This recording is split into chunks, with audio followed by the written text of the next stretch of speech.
আজ বিকেলে আমার কবিতার আসরে আছে কবি রবীন্দ্রনাথ ঠাকুরের লেখা কবিতা দামোদর শেঠ।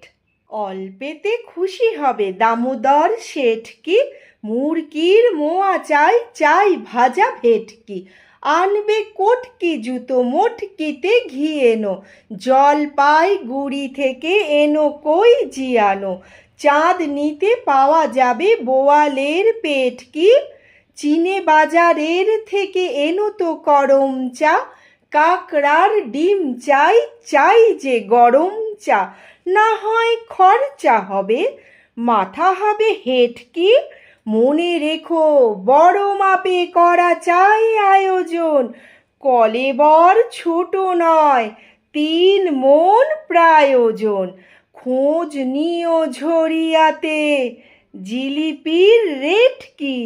নমস্কার।